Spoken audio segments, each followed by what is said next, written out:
Mobile আমাদের জীবনের একটা অপরিহার্য অঙ্গ হয়ে উঠছে। মোবাইল ছাড়া এক মুহূর্ত চলে না। আর বাচ্চাদের ব্যাপারটা হচ্ছে, তারা যা দেখে তাই শেখে, তারা বেশি অনুকরণ করে, তারা বড়দের মতো হতে চায়। তো সুতরাং মা বাবা যদি সারাক্ষণ মোবাইলে ব্যস্ত থাকেন, কাজে বা অকাজে, বাচ্চারা সেটার প্রতি বেশি আকৃষ্ট হয়।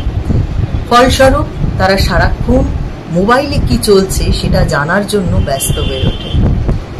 বাড়িতে অতিথি এলে তারা মোবাইল হাতে ব্যস্ত, খাওয়াতে গেলে তাদের বায়না মোবাইল চাই। এছাড়াও রাত্রে ঘুমানোর সময় কিছু পাচ্ছ না, মোবাইলটা হাতে দিয়ে দাও।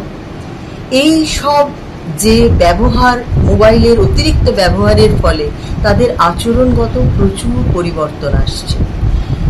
তারা বন্ধু বান্ধব পাচ্ছে না, তারা ভাই বোন পাচ্ছে না, তারা একা একা বড় হয়ে উঠছে এবং সেই বড় হওয়ার ক্ষেত্রে তাদের সঙ্গী কেবল মোবাইল। সে ব্যাপারে কিছুটা সচেতন হওয়ার সময় এসছে। আমরা কি করছি? উপার্জনের রাস্তা হিসেবেও মোবাইলকে ইউজ করছি।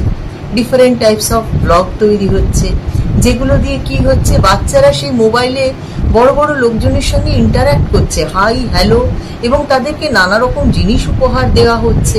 অদ্ভুত অদ্ভুত আচরণ, যেগুলো আমাদের অজান্তে, যেগুলো আমাদের ছোটবেলায় শাসন করে বারণ করা হতো, সেগুলো ওদের মধ্যে যেন বেশি করে ঢুকিয়ে দিচ্ছি আমরাই। এই জন্য পরবর্তীকালে অবশ্যই তাদের মধ্যে একটা বিশাল পরিবর্তন আসবে, মানসিক পরিবর্তন, যেটা কি আমরা সহজে মেনে নিতে পারবো?